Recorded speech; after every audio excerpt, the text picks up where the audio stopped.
Hello there, and welcome to Community Life. Here we talk with the community experts about their life journeys and how they came into the community world.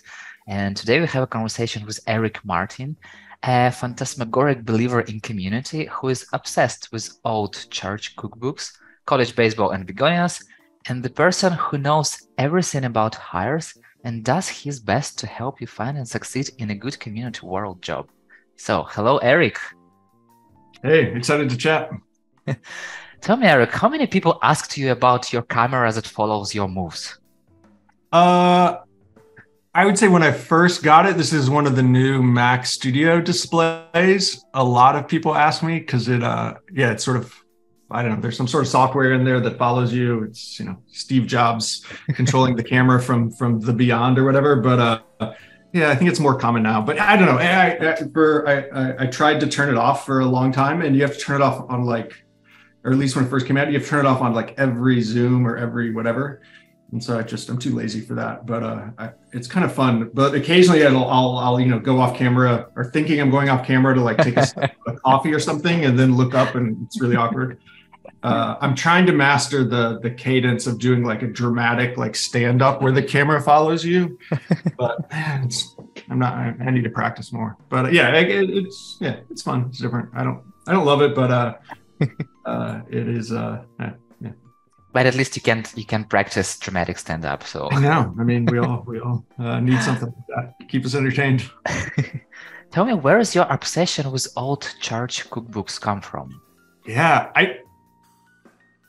on one hand, it's kind of weird. I mean, I'm not religious. I haven't really gone to church except for weddings and funerals as an adult. And I cook, but I'm not like I wouldn't call myself a particularly good cook or a regular cook. But I don't know. I had some growing up. They were my, grandmother's. My grandmother was active in her church community, and these cookbooks, I just found them interesting. It's if you're not familiar, a church, a local church could be really small, will ask its members, its congregation to submit recipes, and for everything from cookies and appetizers to full dishes and meals, and sometimes even cocktails, which is interesting. And they'll submit it, and then someone will curate that and publish it, and they'll sell them to raise money for church projects, or they'll sell them just to cover the cost of the printing, or sometimes also they'll have, or a lot of times they'll have local ads, the local bank, the local grocery store, funeral home, that kind of thing. Sometimes they'll have, and this is even, I'm really interested in the ones like 100 years ago. They'll have national ads from a company that makes flour, a company that makes shortening or oil or something like that, and they'll have like recipes using their product, which is like a very ancient, relatively speaking, form of native advertising that seems very modern now, but people have been doing it forever. I'm interested in the process, and so I started reading these just kind of, I don't know, out of curiosity. If there's a book on a shelf and I'm bored, I'll take it and leaf through it no matter what it is.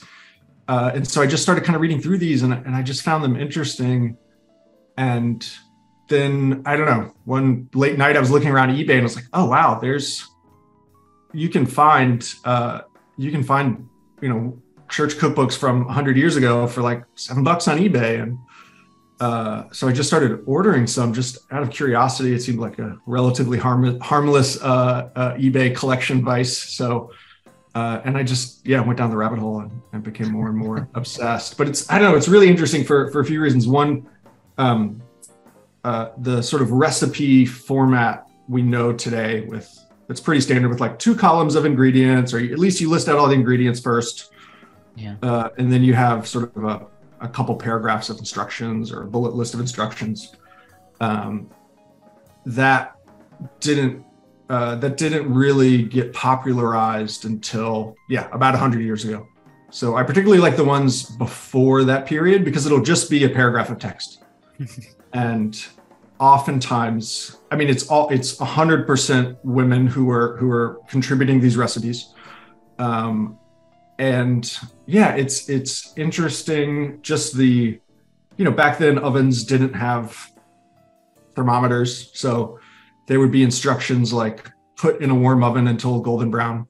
Like no more detail than that, which is, Yeah, exactly. I need an app and to watch like 3 YouTube videos and multiple timers, and I still screw it up. But back then people were cooking all their meals, and it's interesting. They didn't need more instruction than that. And I don't know, I just love thinking about the process behind, why did someone choose this recipe to share? Was it because they thought it was kind of unique and different? Was it because they're well known for that particular dish that they brought a lot? Are there if there's multiple recipes for the same thing, like there's 2 pumpkin pie recipes, were those 2 people rivals and people debated about who had the better pumpkin pie recipe? It's just I don't know, I just find them to be an interesting artifact. And the one, I found one that I got one the other day, and it had, I don't know how popular it is outside the US, but there's a common type of cake called devil's food cake. And this one didn't have devil's food cake, Satan's food cake.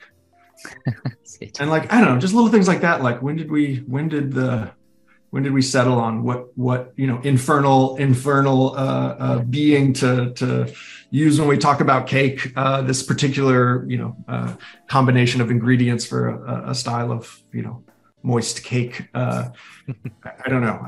It's just interesting, and I really think too, just the sort of spirit of it, of like, hey, as a community, a religious community in this case, but especially back then, churches were, that was a real focal point of local, local community and civic society and all that stuff. Let's collect these recipes, let's share them, let's have something so the next generation can see, and also as the commercial aspect. Let's use it for fundraising. Let's get national brands involved. I just find it fascinating. So I can only imagine a person sharing a devil's or Satan's recipe with the priest. I can only imagine their faces. Were they sort of known for being a little bit irreverent, or I don't know.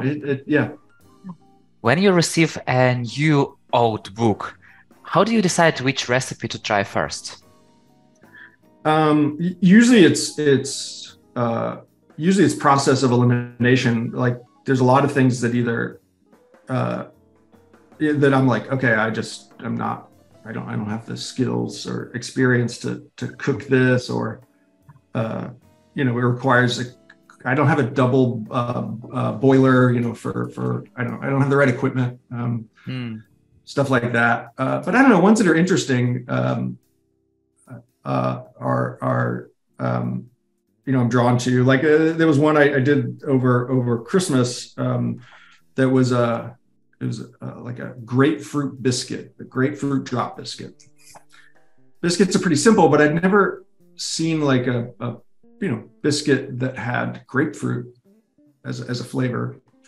That was kind of interesting. So I made that with my niece, and the grapefruit flavor was very mild, but worked. Biscuits, it's hard to screw those up too much. So I don't know. Usually I look for something fun, but I probably have like 50 old church cookbooks. I've probably made 30 things total. So it's not. I don't know. For me, it's I do try to do some of the cooking, and sometimes I'll pick something where I know there's going to be some sort of research involved to figure out what the instructions mean. Like there's some terms that I don't recognize that I'll have to sort of Google or ask around to figure out what the intent was. But usually it's I don't know, kind of what looks like it's within my means as a not great cook. If you have any cooking questions, who do you ask first? Not Google, but a person. Mm-hmm. Probably either my best friend, really great cook. I would ask him, and he also has a really great encyclopedic memory and probably knows a lot of these terms, even if he's only read them once. Or my brother-in-law is also similar, like cooks, most nights a week probably. So just has experience and also is reading a lot about cooking and trying things and just familiar with a lot of terms I'm not. So I'd probably ask one of them. But yeah, YouTube is also usually pretty interesting too. So yeah, it's always cool that you have somebody like a live person to refer to. Yeah. So let's start from the beginning. Tell me about your parents. Who are they? Mm-hmm. Yeah, so I grew up in Chapel Hill, North Carolina, which is sort of it's about 3 hours from the East Coast, about halfway down the sort of U.S. eastern coast there. It's a college town, a big university, big public university there. And my mom grew up here, North Carolina. My dad is Swiss, so my dad came to get a master's in public health at the university in Chapel Hill, the University of North Carolina, Chapel Hill. They have a big public health program. So he was a forestry engineer in Switzerland and came to study sort of environmental engineering, air pollution, that kind of stuff at the public health school here, and met my mom, and they fell in love and got married. And I was actually born in Switzerland, but grew up in the U.S. I didn't really grow up outside of North Carolina. Do you know? My dad's. Sorry, go ahead. Yeah, go on. And so my parents were growing up. So they started various businesses. Some didn't work out, and some did. So yeah, I grew up. I thought it was normal that at one point there was like 5 or 6 people working in our relatively small living room on at that time it was like some sort of laboratory testing equipment thing. And yeah, I don't know. I didn't know any different. I was a kid, so I thought that was normal. It was cool. There's a lot of people to like talk to, and I don't know. There's always people around, so I thought that was great. One point too, my dad was trying to come up with a sort of more energy efficient way to burn wood. So we had all these wood pellets all over and these, weird machines kind of in the backyard. It's kind of mad scientist. And looking back, I'm like, yeah, that's I don't know. I didn't realize how maybe, non-typical that was growing up to have mad scientist equipment in the backyard. But I didn't know any different. I thought everyone did that, but it was kind of cool. It was definitely different. Did you play with those machines? Yeah. I mean, I wanted to play with them a lot more than I did because I knew I'd get in trouble. But yeah, there was some cool stuff. There was one that was like it would test the air inside a bag of packaged, crisps or chips or whatever, any sort of, and that was cool because it had this little needle that you would like put into it, and then I guess it could tell if it had spoiled or something. I don't know. But that one was kind of fun because you could sort of test just about anything. I didn't know what the number. I liked the idea of like, I'm going to test this bag of pretzels, see what the number shows, even though I didn't know what it meant. It was kind of fun. Have you ever broken some of those machines? I don't think so. Trying to think. No, I don't. You were lucky. Yeah. What comes to mind is my grandmother, the same one that sort of got, that I got interested in church cookbooks from, was really active in the Girl Scouts, and they sell cookies. And so there would I can't remember if it was spring or fall, but whenever cookies would be sort of sold and distributed to all the members of the troop, her house was like a collection point. So I remember this big, 18-wheeler would come and they would drop off boxes and boxes of Girl Scout cookies, and they'd be organized in different rooms. And like, I'm sure there was a lot of system to the way it was organized so that people could pick them up, and they were sorted. But I was a kid, and it was like a box of cookies, and they'd put like 10 or 12 of those in a bigger box, if to ship and distribute. And those boxes were like the perfect size for me I don't know, I was probably like 7 or 8, to build like a fort, to build like a castle of these, relatively light but big boxes. And so I undid all of the cookie box organizing work to make what I thought was a really cool, and that's like the most, I got in a lot of trouble for that and had to try to fix them. But that's what comes to mind when I think of breaking something. I didn't break them, but grandma was not very happy with me at the time.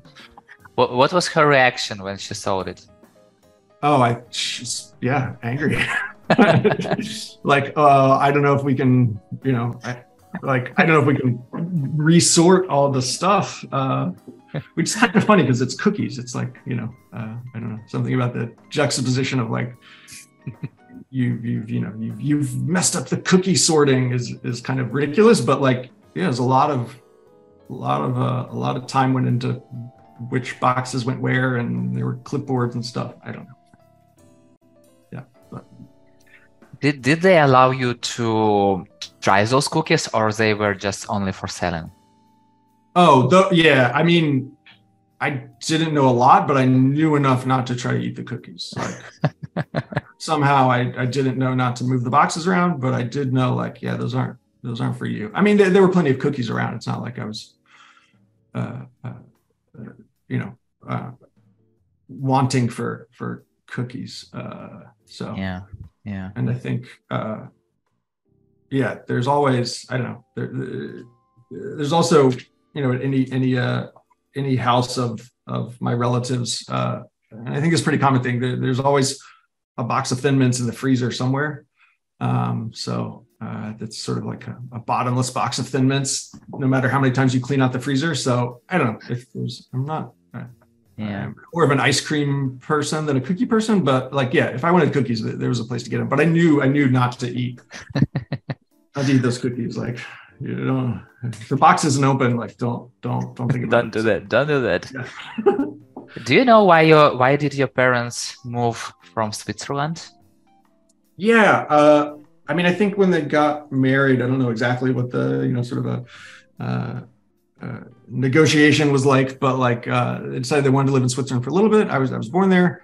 And then I think, they, decided for a variety of reasons, like to come back to the US and to have, to start a family there and have kids go to school in the US. I don't know if it was, more sort of work opportunities or the, family, or I don't know, but it's I don't know if they I don't know if they sort of planned the too far in the future, but it just kind of worked out that way.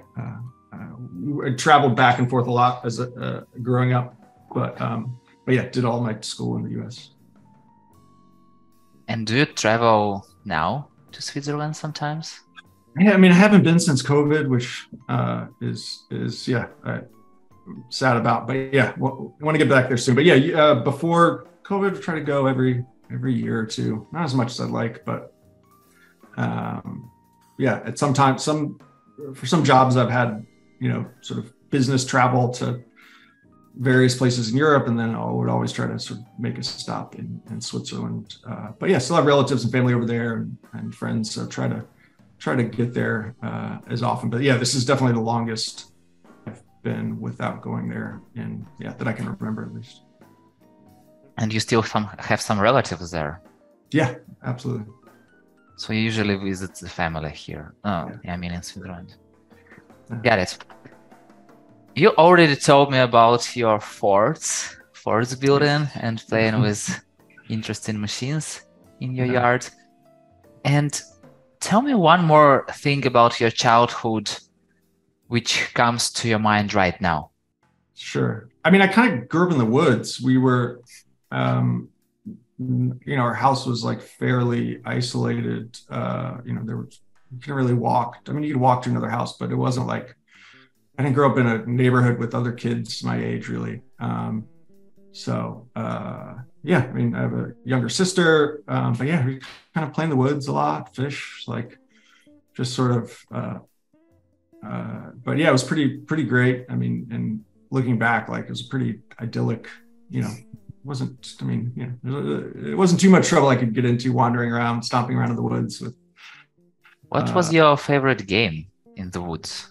Oh, I loved, there was like a little creek behind the house, kind of in the woods, and you could sort of like, you know, take rocks and sticks and sort of build up like a little dam and kind of make like a little pool, and then you could take the rocks away and it would kind of return to be a creek, and you know, try to figure out like how do you to actually like sort of, you know, stop the little creek, depending on how much water was in there. It was sort of like a, you know, not that hard, but a fun challenge to figure out, okay, there's rocks there, but the water's still getting through, so I got to put mud or sticks or something in there.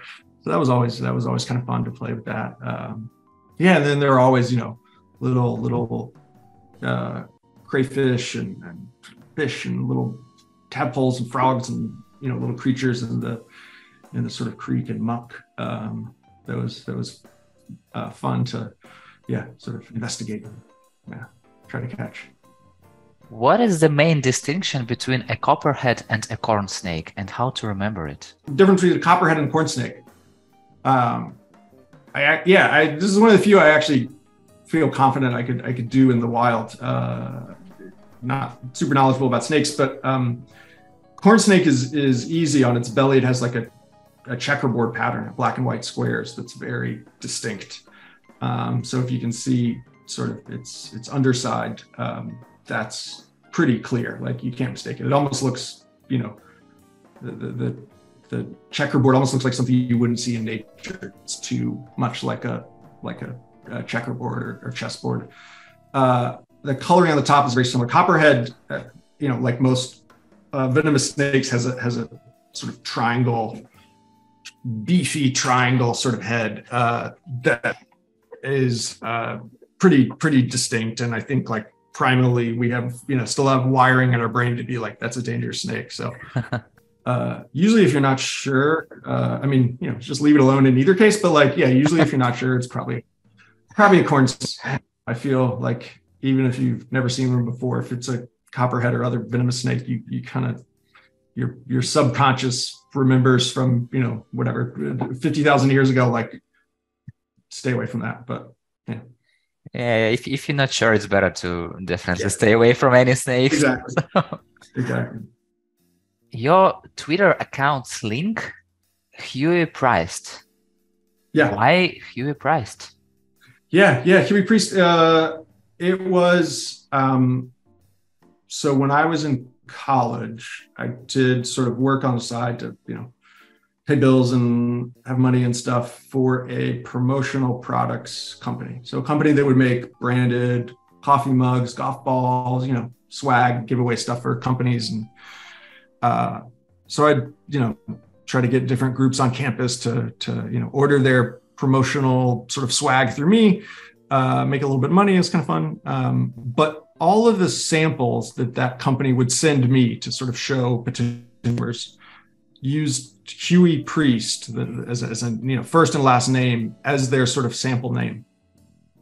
I don't know why. Like I asked at one. So anyway, I just started using that as a online handle, and, you know, it's like IRC or ICQ or early chat rooms and stuff. I just kind of thought it sounded like a fun name, and it just sort of stuck. But I don't know why they started using that name. Someone, you know, who ordered the samples picked that name, but I couldn't figure out why. But I don't know. I just kind of like the sound of it, and then it stuck. But yeah, it's been using it for a while. Most likely it was some priest named Huey. So yeah. It's really a fun story. And you are doing a lot of search, and recently even found a 1996 years community manager listing from G Publishing. So tell me, what is your approach to good research? How do you do it? Yeah. I mean, for me, I'm just, I don't know. I just love, you know, jumping down the rabbit hole. I love kind of diving in and trying to get my bearings. I think, I also kind of assume, nothing's new. Nothing's new under the sun. Kind of figure like everything's been done before, so there's got to be some analog, some parallel reference to look to. So, always try to look for that. I was doing research. Yeah, I mean, there's a few different. There's the Google Scholar archives for sort of academic papers. That's a great resource. That's pretty easy and effective search. I don't know. It's Google, so the search works pretty well. I also really like newspapers.com has mostly North American newspapers that are it's missing a lot of newspapers and other sort of publications that went defunct before 1990, but it's pretty good if there's archives around. And then also there's a lot of university archives. But usually for something, in the 90s or early internet stuff, usually archive.org or newspapers.com is kind of where I first go to try to find things. There's a few other, sort of Google search hacks, like searching for PDFs and things like that can be interesting to sort of find things you hadn't looked for before. Do you have any research checklist, or do you just do it by heart? Do you know how to do it by heart? Yeah, I started. I'm working on one for this kind of stuff. It's not very long. There's not too many places to look, at least that I know of. But I sort of have a list I go down. It's mostly just kind of in my head, and depends on how curious I am about something, how many different sources I might try. I think the key too is to find the right term. Like, what's the language that was used at the time for this? So, for example, if you're researching, community management and you're looking in sort of academic papers, a lot of times you'll have to ask about virtual communities. Or virtual communities of practice, or virtual community management, or just because if you just search for community management, you'll get a bunch of other things related to the self-governance of forest resources or water resources or other sort of local community management of things or government. So virtual communities is like a good sort of entry point there. If you're looking at sort of the early history of sort of the online space in terms of like jobs, digital is a good word to put in there to sort of make sure you're on the right path. So little things like that, whatever it is, I try to find what's the sort of key term will act as a filter for the type of thing I'm looking for. And did you always like doing jumping into the rabbit hole, or you developed the skill? I probably both. I mean, I don't know. I just really like that steep part of the learning curve. Even in terms of activities, like, I mean, I was never good at any sports or particularly athletic or anything, but I really liked like, oh, I'm gonna learn a new thing, start doing this. I started playing soccer at like age 20, and wasn't good at it, but really enjoyed that sort of steep part of the learning curve where you're making progress really fast because you're starting from like so low, and so I kind of like that with everything. I know it's just more interesting for me is going from zero to something than making incremental progress once you actually like become somewhat proficient at something. Maybe it's a little bit of practice and repetition, I'm sure, but I also just think for whatever reason I'm kind of wired to enjoy that part of the journey more than the getting really, really good at something. Might be a little strange question, but when I saw like Hugh is a priest, church cookbooks, I wondered, have you ever thought about being priest? Oh, no. I mean, I'm not, I am I'm not a member of any organized religion, and other than kind of growing up, I haven't. I mean, I'm curious about it though. I'm interested in it. I don't believe in any of the core beliefs, but I respect people who do. I don't.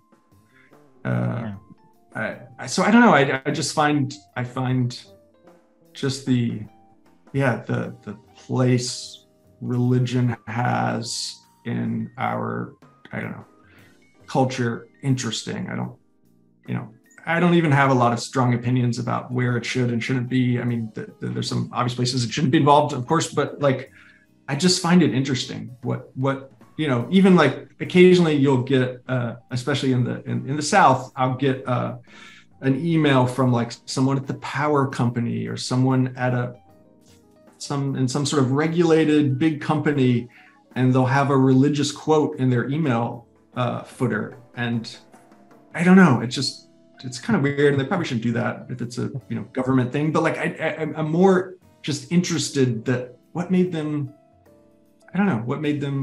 excited to share this thing or feel like it's important, even if it's sort of a little bit taboo in a professional setting. What made them want to share this thing that they feel strongly about? I just find it fascinating. Did you ever ask them about why did they send this question, this quote to you? Not the like random person I don't know. I do ask people that I know, or friends or relatives that are more outspoken about their religious beliefs. But yeah, probably not as much. I mean, I probably shouldn't be as polite, and maybe they really want to talk about it. But in general, I try not to. I don't know. Yeah. People's beliefs. That's their thing, and as long as I don't know, when it was actually the one where it was actually sort of a local government official. I was sort of like, do I report this? Is this? I don't know how I feel about it, but I don't know. There's bigger problems. You reminded me Brian Oblinger, who is not a believer and his wife is Catholic, and they always having this conversation. Yeah. It was really very fun. And what is your favorite movie genre? Oh, my favorite genre is probably horror. I really like, probably some of my favorite movies are documentary. Also, I don't. There's a lot of documentaries I find really boring, and I just don't find them that interesting. But even a bad horror movie to me is still pretty good. I just love the genre, and that it's I don't know, that I kind of like any genre, in the sense that there's some rules and some things you have to have. You have to have a monster or a killer, or you have to have horses or cowboy hats, or you have to have a romantic storyline, but outside of, within those like sort of confines, you can do just about anything. I find something about the genre, films that are in a sort of narrative genre, to be more interesting, and how they sort of subvert or remix the genre and play with it. That's always interesting to me. But horror, if I had to pick one. And do you have a favorite movie? Maybe horror movie or any other? I mean, my favorite horror movie is probably Alien. And then favorite, I really, there's a documentary by Errol Morris I really like. It's probably one of my favorites, called Fast, Cheap, and Out of Control. And it's like early 2000s, and it's about these four relatively unknown men in their various fields. One's like a sort of second-rate lion tamer or animal tamer at like a circus. One's a topiary gardener. One studies naked mole rats, this sort of unusual rodent that forms sort of a collectives like an insect would, but it's a rodent. And then another guy that studies, kind of makes swarms of robots for, I don't know, some academic research institution. And it's just kind of about these things they're sort of creating, and their lives, and I don't know, all kinds of stuff. But I really like, that movie. I probably watched, I don't know, 10, 15 times, and each time kind of notice a new pattern or new thread. So really, like, my favorite movies, the ones I'll watch over and over. There's things that you notice depending on, kind of what's on your mind or where you're at when you're watching it. And so I like those the best. Yeah, it feels like it's an amazing movie because Yeah. it's like a good book. When you reread it once over and over again, you find more and more and more good points. So, what moment from this movie do you remind just now? Uh, yeah, there's interesting, there's an interesting thing with the guy who's a topiary gardener, right? So he makes, hedges that look like giraffes and hippopotami, and things like that. And yeah, he's just sort of, I don't know, talking about how this is, he's talking about why he uses, manual shears, because he feels like when you use the, gas powered or electric ones, you less control. And I don't know if that's true or not, but he believes that. And it's just this, he's talking about how this is, when he dies, like, there's not really anyone who's going to be able to do it, and it'll be kind of lost, but he's okay with that. And and this, it's also interesting, just this metaphor for, you're sort of sculpting this, hedge, this plant, this sort of cultivated plant to look like something to entertain people, or to, I don't know, whatever, make the owner of the property smile. And when you leave, when you die, whatever, it's gonna kind of revert back. Eventually, it's gonna turn back into whatever the bush wants to look like naturally. Yeah. And that's that guy's craft. I think what I like about the movie is just like, and I kind of like this about anyone, like people that are just really into their craft, that they really care about it. It's that sort of, like, not even passion, but just the I don't know, the care and the attention and the importance, the meaning they sometimes put into the craft of, like, okay, this is the best way to cut a branch so that it doesn't turn brown in a week. I just find that really compelling. Do you have something, except for community work, you have the same passion about? I mean, professionally, yeah. I mean, I think, I sort of started my career in marketing, mostly, small, low budget, independent films, documentaries, some music stuff, some sort of TV stuff. And so the marketing of, entertainment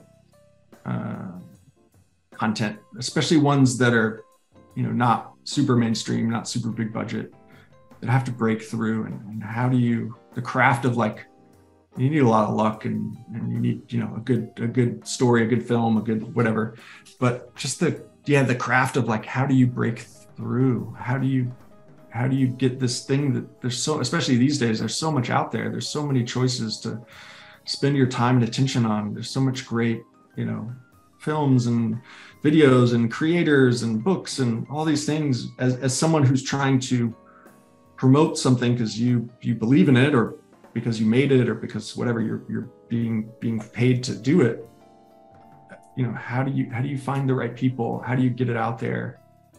How do you give people a taste of what the experience of reading it or watching it or being a part of it is like? That part is really interesting. And the sort of strategy of marketing something without, big budgets or a bunch of advertising or a big platform, to me is really fascinating. And I sort of armchair study that. I don't practice in that field really anymore, but I mean, there's some parts of community that are that are Yeah. marketing and similar, but I find that really interesting. Recently, you wrote that I've had moments working in community management I loved and moments that made me want to switch careers to something extremely offline. So tell me about one of those moments that made you want to switch careers.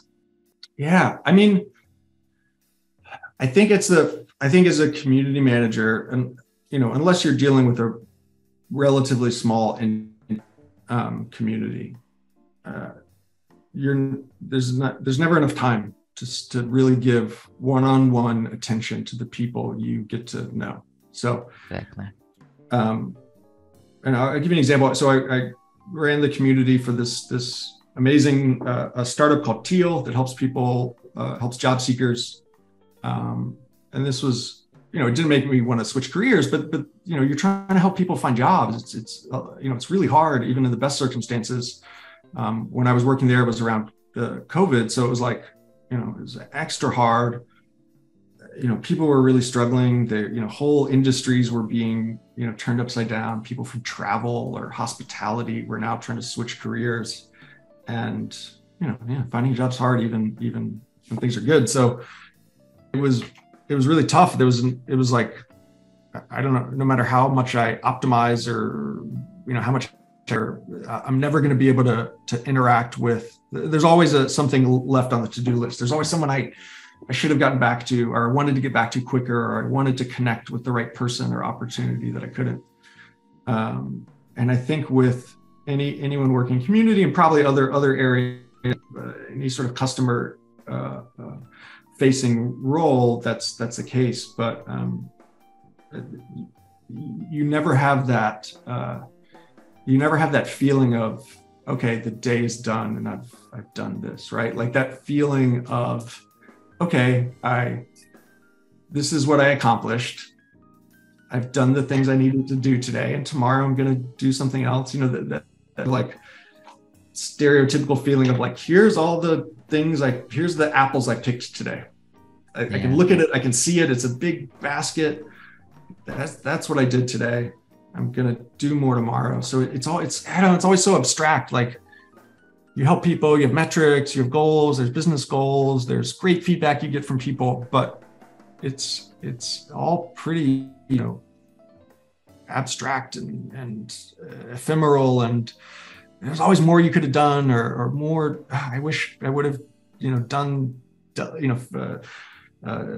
sort of carved down differently to have higher impact here or there, and I think that's what's hard. Is it's the work's never finished. There's always more. There's always like, either on the ground stuff or higher level stuff that you feel like, I could have done that better. And you really get to know some of these community members and get invested in their story and what they're trying to accomplish, whether it's finding a job in this case, or whether it's people who are trying to become better at their profession or accomplish the things they want in their job. And there's the to-do list is it's an endless scroll. So that part's hard sometimes, I think. And how do you deal with that? I mean, how do you support your mental health? Yeah, I mean, I think one is to just try to think about, like, I mean, to accept that that's the case, to accept that I don't care if I work 24/7. I'm not going to be able to, I can't meet with every member. Like, even though I want to, even though I enjoy it and it's effective, like, that's just not possible. Or there's only so much you can do to help, and try to think about, like, well, what's going to have the biggest impact? What's going to have the most? Where can I help people on their journey, professionally, personally, whatever? Where can I help them the most? Where can I connect them with their peers, so that they can help each other and it's not dependent on me? And I think just accepting that and realizing, and depending on the size of community you're building, that point comes at different times in the sort of growth of a community. But I think talking with peers, talking with other people who've done similar things, watching, listening to things like the interviews you're doing, just knowing that, like, okay, this is I mean, normal and healthy are two different, sometimes overlapping things, but does help to at least know, like, okay, this feeling's normal. Yeah. Whether it's healthy is like a different thing, but at least like I'm not I'm not, alone in feeling this way. yeah. But yeah, and then just making, figuring out sort of, rhythm, cadence, boundary wise, like what works for you in terms of, how you sort of structure your time in the day. And, some I've done in extreme cases, I've done things like, okay, this, Mondays are for this, Tuesdays are for this, Wednesdays are for this. And so, with community work, there's often a lack of structure because it all is so, community impacts so many different areas of the business. People coming into community are coming in for so many different reasons. There's so many sort of levers and inputs and outputs to community. And so sometimes you have to kind of, at least for me personally, like I need a little more structure than that.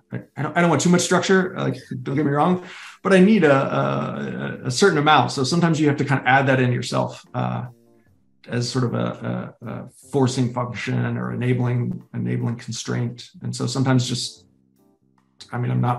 some people may do time boxing, but that's maybe too prescriptive for me personally, but kind of breaking things down by day, like, okay, Friday's the day where I try to follow up on any loose ends with people or things in the community. Thursday's the day where I try to make sure I have time for people I've never interacted with. So that can help, but I'm still trying to figure it out myself. Yeah. And having going to therapy, doing other things, having interests outside of work, those sort of, getting good sleep, all those basic things sort of are obviously important as well. Oh, by the way, interests outside of work. So what are yours? Sure. I mean, if you haven't guessed or gleaned, I'm a big sort of history nerd.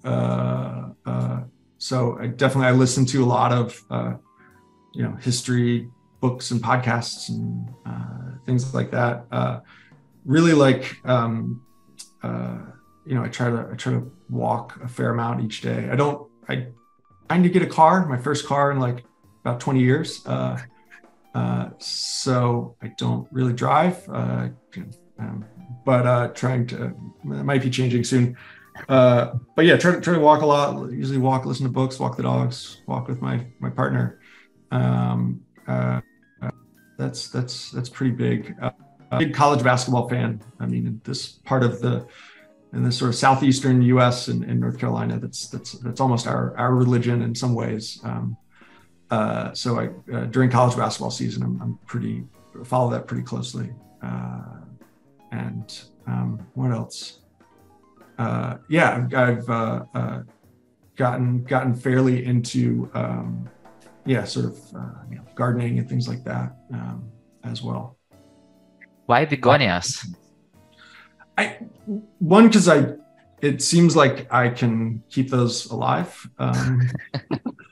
It's a tropical plant, I think, I'm pretty sure. So like, it's hard to overwater them. They like humid. They're good in, sort of they can handle a lot of light. So they're fairly forgiving. I just find them, and they're also fairly easy to make new plants from cuttings. So you can sort of propagate them, without a lot of expertise. So just, cutting off or dividing a plant and putting it in water and then, planting it once it grows some roots, that kind of thing works for begonias. And at least for me, it hasn't worked with a lot of other types of plants. And there's a lot, they're not, they're accessible. They're not, most places one would go to get plants, even if it's, whatever. Yeah. Big box hardware store has a few, but there are a lot of different varieties. So I don't know. It's like, when I started sort of trying to get into, sort of indoor gardening and plants, I think, I don't know if it's consciously or subconsciously, but I was like, let's just pick a category and learn that one. And then, don't get ahead of yourself. So begonias seemed like a natural fit for me, but I find them interesting. There's a lot. I mean, I don't know how many varieties there are in available in general. But it seems like each time I go to a different plant store or someone's house, there's different types. So that's nice too. Yeah. And if you were going extremely offline in your careers, what would it be? I sort of worked as a aspiring, middling, not very good documentary filmmaker, and I do enjoy. I think that sort of my natural curiosity works as sort of following, doing documentary camera work. So I've always thought like, I would, being one of those people that camps out in the some remote place for a week to get a shot of for a nature documentary, like hunting animals, but to get a video of them and flight or whatever, eating, like that seems really, that I'm sure it's really hard. I'm sure there's all kinds of things to go into it, but from the outside, as a novice looking in, I'm like, I'm sure that's hard, but that seems like a great profession, sort of.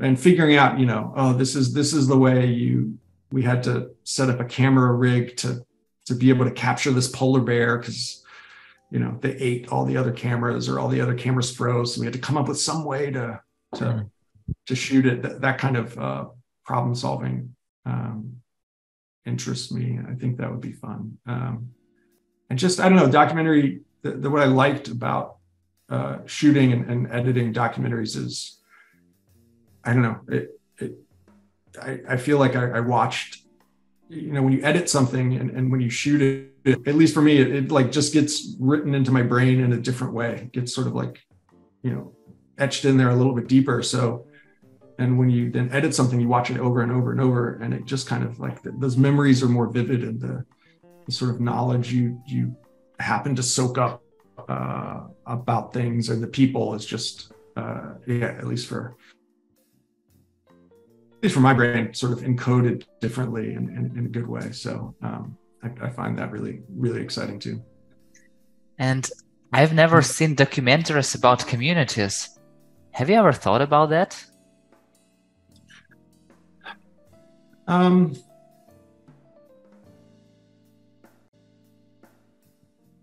trying to think if one comes to mind. I'm sure there's some about different, organizations and communities. I think it's hard to, I think, conveying visually online spaces is really hard. I've seen it done really poorly. We all have, usually the way it's done on the news shows or in movies, but I've seen it done better.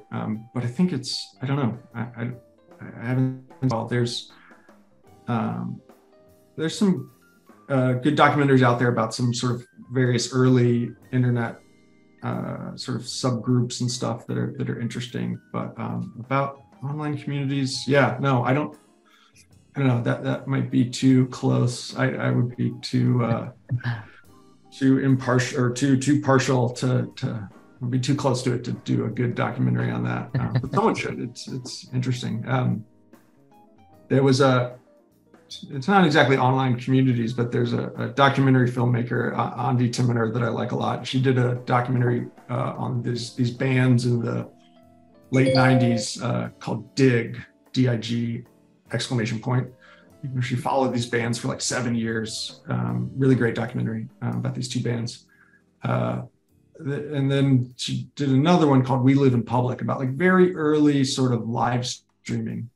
And it's more, any good documentary is about people and the individuals and the characters, but sort of that's what comes to mind when I try to think about like a good documentary on online community. It's called We Live in Public if anyone's interested, but it's really more about the people and the dynamics and conflicts and things they're dealing with. But it's I'll have to think about others that might kind of sort of be about communities. Yeah. And you've recently shared a tweet.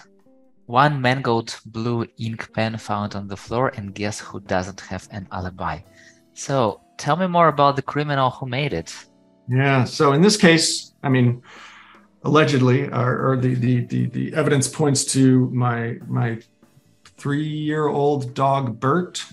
Bert is a black mix of some sort. Got him when I lived in Oregon. About 2 years ago, 1.5 years ago. And he's normally a pretty good dog, but this tweet, I found this pen, and that word pen is hard for me to say with a mild accent. I never say it right, but an ink pen. I saw someone had eaten it, and then I was like, I have 2 dogs. I have another dog that's 15 years old, and my natural suspicion would go to Bert anyway, but I looked at him and he stuck his tongue out and his tongue's like blue. So I was like, okay.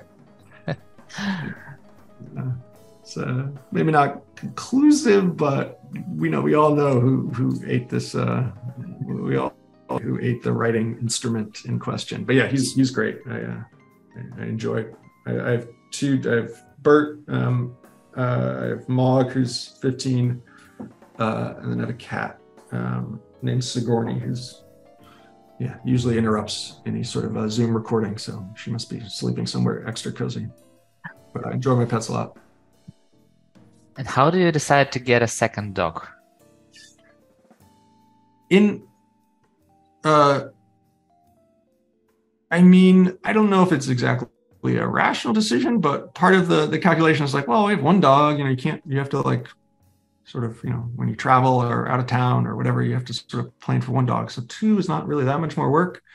You have to walk 1 dog, so feed them. So 2 is not like double the work. So there's that. But then also, my dog Mog, she's about to be 15. And so I thought, if I get a younger dog, sort of maybe that'll she'll have someone to play with and sort of reinvigorate a older dog. And that seemed to work. She's so I don't know. I thought maybe it'd be good company, especially as she's not as active as she used to be. So I think that worked. But yeah, mostly it's just saw a dog up for adoption at a shelter and was like, okay, this dog is coming home. So got it. Erik, I wish to have the sky as the limit to our conversation, but time is the limit. So let's jump to the rapid fire questions. Cool. So, avocado lemon bisque or avocado whiskey salad? These are both recipes that on paper do not sound particularly good. The avocado lemon bisque has peanut butter in it and garlic. I like all those things individually. Together, I'm not sure. The avocado whiskey salad is probably the least gross of the 2 because it's just has the whiskey is off-putting, but there's only like a tablespoon in there or 2 tablespoons. So I actually need to make that. I'm planning to make the avocado whiskey salad this weekend. So I'll let everyone know. But on paper, I would choose the avocado whiskey salad over the avocado lemon peanut butter garlic bisque. Yeah, it was not stated that it's peanut butter garlic. So yeah, it makes the whole sense. Cook some dishes or do some research? I would probably cook something, but it might depend on. I can't sit for too long and stare at a computer. So maybe if I hadn't sat in front of a screen in a while, I would choose to do some research. But usually at the end of the day, I'd rather like cook something. I enjoy both. Read a book or listen to a podcast? Oh, I have basically become functionally illiterate as far as reading text. I think I can read a book, like a paper book or an ebook, but most books I read is I'm listening to the audiobook. I can do chores, walk the dogs, whatever, do things while listening. And I don't know. Yeah, I think it's actually gotten harder for me to read. Okay, so let's change this question a little bit. Listening to an audiobook or listening to a podcast? That's tough. I would say audiobook. Okay, so what are your favorite color and song? Color,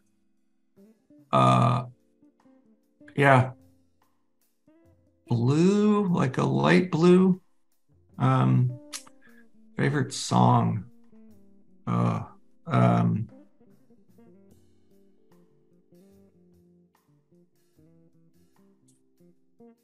It's a tough one. Sorry, I know it's supposed to be rapid fire, not deliberate for silent minutes. But it's a hard question. Yeah, like I love music too, so it's a hard question.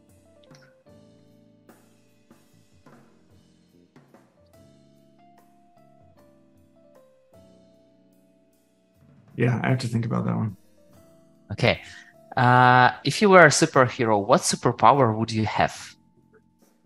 I think time travel would be really, really, I think that would be the most fun, probably chaotic, and I don't know, depending on your thoughts about universe and time travel and all that stuff, it gets weird, but that would be cool. Teleportation would be great too, just to be able to travel, skip the security check-in and just travel anywhere you want instantaneously. That'd be pretty great too. But time travel, assuming wasn't destroying whole universes every time you did it or whatever. So yeah.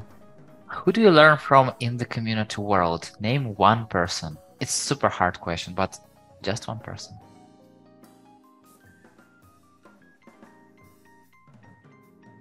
I say I learn.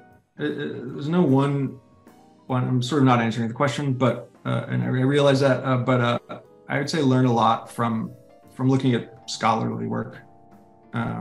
So just looking at whatever the latest. I have a few alerts for like research papers that talk about community work, and not that I know each community is different, but I learn a lot from looking at their experiments with the results they've drawn, and then thinking, okay, how relevant is this for the types of communities I'm working on? How sort of, it just makes you think about, is what they're finding sort of universal, or is it only for this, group of travel agents that are using online, communities of practice for professional development in, the Balkan countries, or is it universal? So I feel like I learned a lot doing that.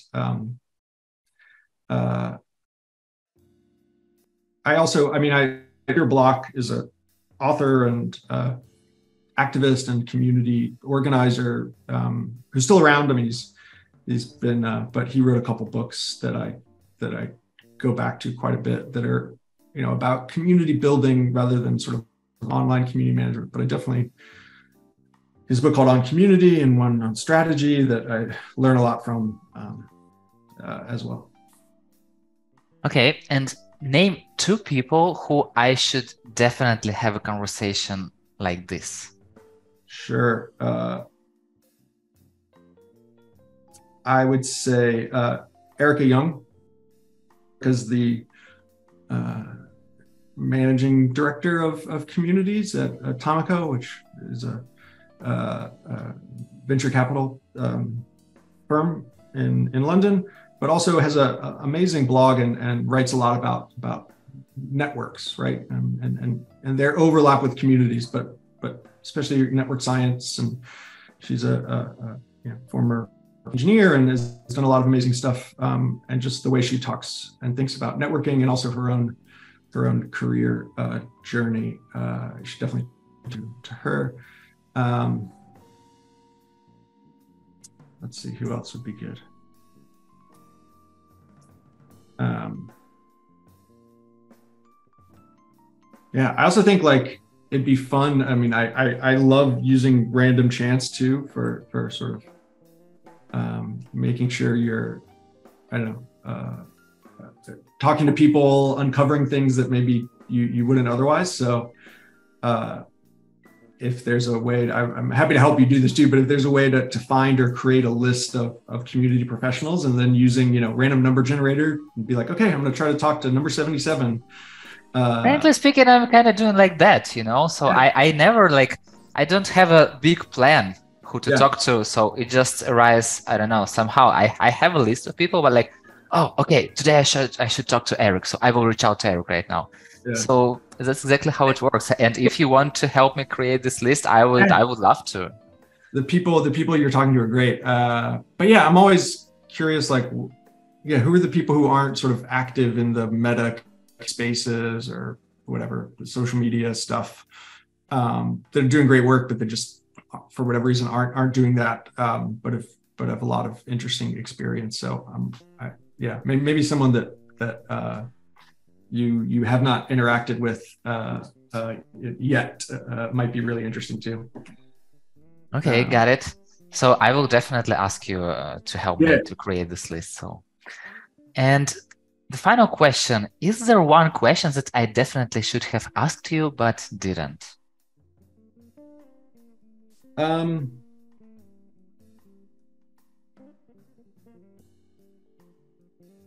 yeah, I would say, like, I mean, especially the title, community life, like, what does, yeah, how does doing sort of community work professionally impact one's, other parts of one's life? I know, and I don't think there's probably, you'd ask 10 people working in community to get 10 different answers. I think, some people are who are super accomplished in this space are sort of natural organizers for their friends and families and things, and really good about bringing people together and being sort of conduits and resources.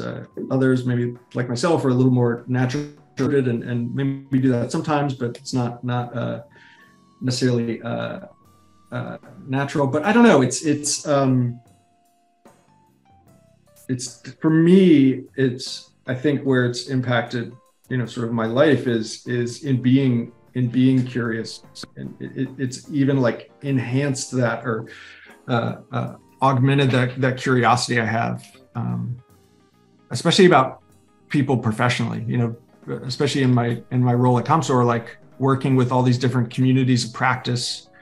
Sometimes I talk with people, sort of, acquaintances and people who aren't in the community space, and they'll ask me what I'll do, and I explain, and they're like, oh, well, I'm a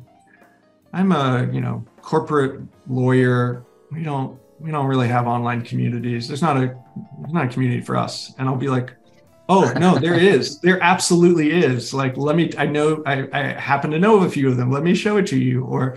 Or people who work in, other fields that maybe aren't sort of in the tech space squarely. There's I believe just about every field, no matter what, there's a desire and there for, some sort of way to connect with peers, online in a way that you're connecting with peers across sort of time and space, not just locally. And yeah, and it's, I don't know, it's made me look at other professions and other, types of work people do differently. Just knowing that and seeing it enough times that, like, oh yeah, whatever that is, there's things unique to that field or that position or that type of work that they need to talk. The only people that are going to understand it are people that are also doing that, and they have their own language and jargon and challenges and ways that management doesn't understand and doesn't, whatever, I don't know, things they like and don't like, and each one of those little niche professional worlds that have been fortunate enough to, like, occasionally have a glimpse into is rich and vibrant in its own way. And yeah, it's just made me more curious about all of those, for sure. Yeah. Erik, thank you very much for your answers. And, when I first met you, like, I reached out to you and asked to help me to find a job. And you're like, yeah, let's go, let's jump on a call, let's do it. And like, I thought that you were a great person. And now like I just only getting more stronger and stronger understanding that yes, you are a great person. So thank you very much for sharing all about you, for answering my questions, and for being so open. Yeah. Like it was an amazing conversation and I really enjoyed it. And I hope to see you in the community world. Yeah. Likewise. Thanks for having me. Thanks. Enjoy the conversation too, and love what you're doing. And yeah, love listening and to the other people who've chosen this community life as well. But yeah, keep up the great work. And yeah, thanks for having me.